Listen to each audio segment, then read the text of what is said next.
السلام علیکم ورحمۃ اللہ وبرکاتہ۔ اعوذ باللہ من الشیطان الرجیم، بسم اللہ الرحمن الرحیم۔ رب اشرح لی صدری ویسر لی امری واحلل عقدۃ من لسانی یفقہوا قولی رب زدنی علما۔ اللہم انی اسألک علما نافعا وعملا متقبلا ورزقا طیبا، آمین اللہم آمین۔ الحمدللہ، سورہ فاتحہ کا لیسن 9 انشاءاللہ تعالیٰ آج ہم سٹارٹ کریں گے۔ تو انشاءاللہ تعالیٰ کچھ الفاظ کی تشریح باقی رہ گئی ہے، تو تھوڑا تھوڑا کر کے ہم اس کو کمپلیٹ کرنے کی کوشش کریں گے انشاءاللہ۔ اللہ تعالیٰ سے دعا کرتے ہیں اللہ سبحانہ تعالیٰ ہمارے لیے اس میں آسانی پیدا فرما دے۔ آج جو ہے انشاءاللہ تعالیٰ ایاک نعبد و ایاک نستعین پہ ہی ہم بات کریں گے۔ ایاک نعبد، ہم نے دیکھا کہ عبادت کیا ہے اور استعانت کیا ہوتی ہے، آج وہ دیکھنے کی کوشش کریں گے۔ پہلے ہم یہ جانتے ہیں کہ مدد اور تعاون میں کیا فرق ہے، پھر انشاءاللہ تعالیٰ ہم آگے دیکھیں گے کہ یہ کس طرح سے ایک دوسرے سے لنکڈ ہوتی ہیں۔ مدد کے لیے بہترین آیا جو ہے سورہ بنی اسرائیل میں اللہ سبحانہ تعالیٰ فرماتے ہیں آیا 6 میں، اعوذ باللہ من الشیطان الرجیم، بسم اللہ الرحمن الرحیم، ثم رددنا لكم الكرة عليهم وأمددناكم بأموال وبنين وجعلناكم أكثر نفيرا۔ پھر پھیرے ہم نے تمہارے دن غلبہ دے کر ان پر، اور مدد دی ہم نے تم کو مال اور اولاد سے، اور کر دیا ہم نے تم کو تعداد میں بہت زیادہ۔ مدد وہ قوت ہوتی ہے جو کسی عمل میں شامل ہو کر اس عمل کو مکمل کر دے یا مکمل کر دیتی ہے، اس کو بوسٹ کر دیتی ہے، اس کو بڑھوتی دیتی ہے یا بڑھا دیتی ہے، اسے کہتے ہیں ہم مدد، ٹھیک ہے؟ کیونکہ مدد کرنے والا ایک خاص ٹائم میں آپ کو بوسٹ کر دیتا ہے اور پھر وہ آپ سے پیچھے ہٹ جاتا ہے تاکہ آپ استعانت یا استقامت حاصل کر سکیں۔ تعاون کہتے ہیں اس عمل کو جو انسان کو اس قابل بنا دے کہ اسے کسی کی مدد کی ضرورت ہی نہ رہے یا ضرورت نہ ہو۔ انسان کو اس کی صلاحیتوں پر اتنا بھرپور کر دیا جائے، اتنا اس کو اس میں بڑھا دیا جائے، اسے اتنا غنی کر دیا جائے کہ اسے کسی کی مدد کی ضرورت ہی نہ رہے۔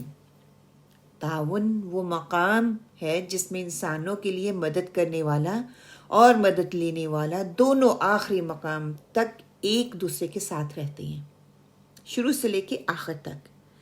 یہاں پر ایک دوسرے سے الگ ہونے کا تصور ہی نہیں پیدا ہوتا۔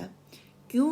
کیونکہ دونوں اپنے منشور سے، اپنے عزم سے، اپنے مقصد سے اچھی طرح سے واقف ہیں۔ تعاون میں ان تینوں چیزوں کا شعور، ان تینوں چیزوں کا جاننا بہت ضروری ہے۔ مدد وقتی طور پہ انسان آپ کو بوسٹ کرتا ہے اور وہ پیچھے ہٹ جاتا ہے، تعاون میں ہمیشہ ساتھ رہتا ہے شروع سے لے کے آخر تک۔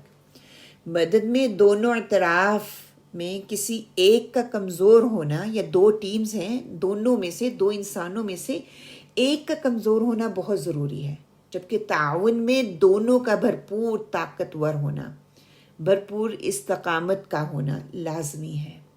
اللہ سبحانہ وتعالیٰ نے قرآن کے آغاز میں ہی اس الفاظ کا استعمال کر کے اس کی عظمت کو اس قدر خوبصورتی سے بیان فرما دیا یا بیان کر دیا کہ اگر ہم تھوڑا سا گہرائی میں دیکھتے ہیں تو فخر محسوس کرتے ہیں ہمارے رب نے، خالق نے، مالک نے کس قدر تکریم اور عزت دی ہے ہمیں۔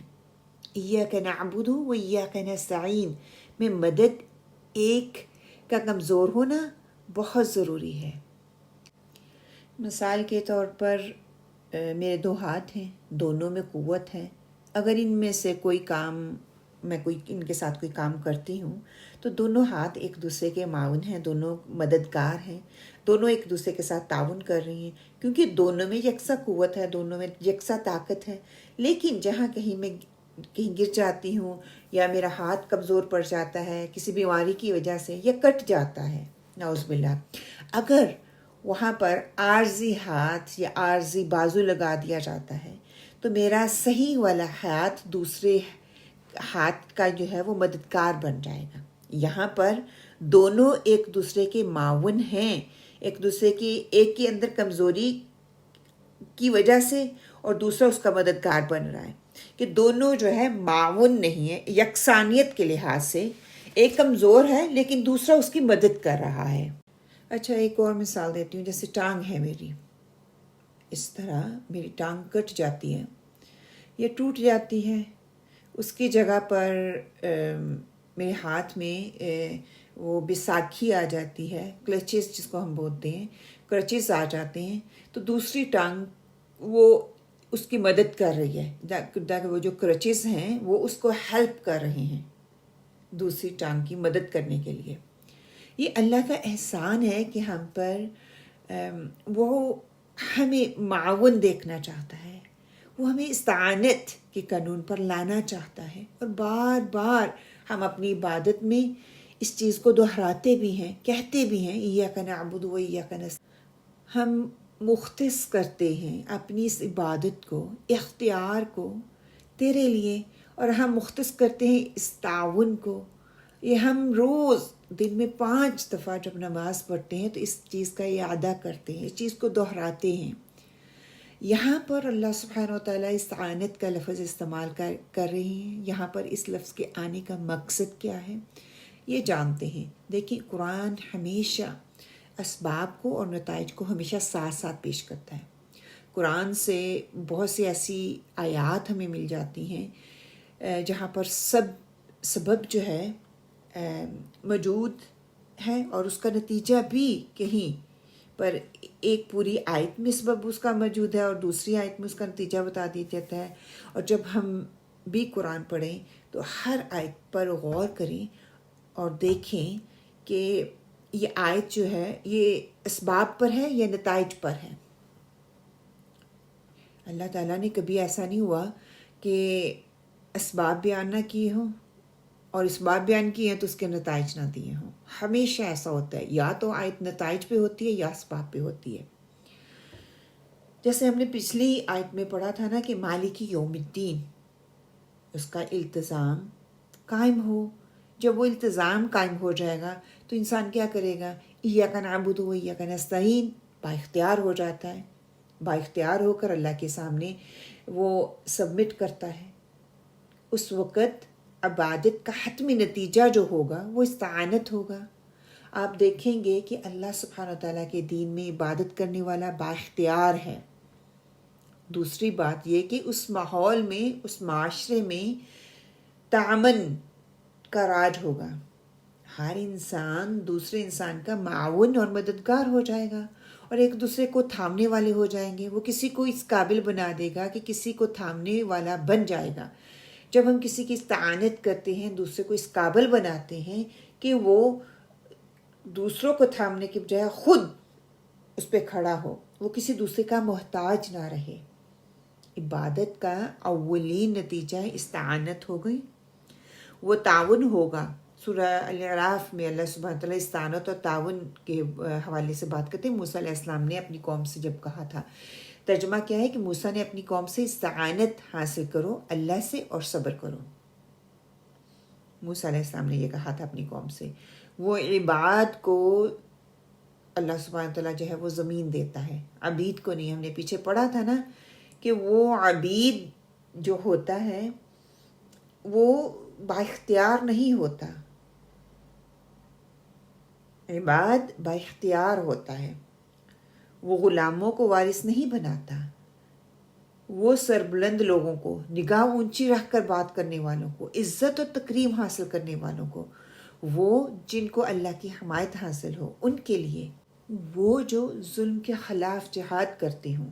عبادت کا پہلا نتیجہ استعانت، اور استعانت کا نتیجہ اللہ تعالیٰ کو اللہ تعالیٰ جو ہے اس کو پھر زمین کا وارث بنا دیتے ہیں۔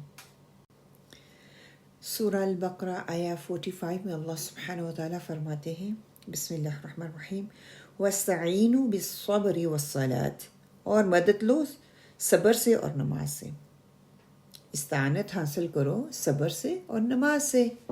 ہم نے حج کو، نماز کو، عمرے کو عبادت کے انڈر تو رکھ لیا ہے، یا ہم رکھتے ہیں، اور یہاں پر اللہ سبحانہ تعالیٰ نماز کو اور صبر کو استعانت کہہ رہے ہیں، مدد کہہ رہے ہیں کہ انڈر لے کر آ رہے ہیں. اور استعانت عبادت کے انڈر آتی ہے. یوں عبادت کلی طور پر سامنے آئے گی اور نماز اور استعانت جزوی طور پر سامنے آ رہے ہیں. اسی طرح آیت نمبر 153 سورہ البقرہ ہی کی آیت ہے. اللہ تعالیٰ فرماتے ہیں اے ایمان والو استعانت حاصل کرو صبر اور نماز کے ساتھ. کہ ان تینوں آیات میں جو ابھی میں نے پڑھی ہیں، ان تینوں چیزوں کو اگر ہم سامنے رکھتے ہیں تو ان آیات میں استعانت اپنے اسباب اور نتائج کے اعتبار سے کھل کر ہمارے سامنے آتی ہے.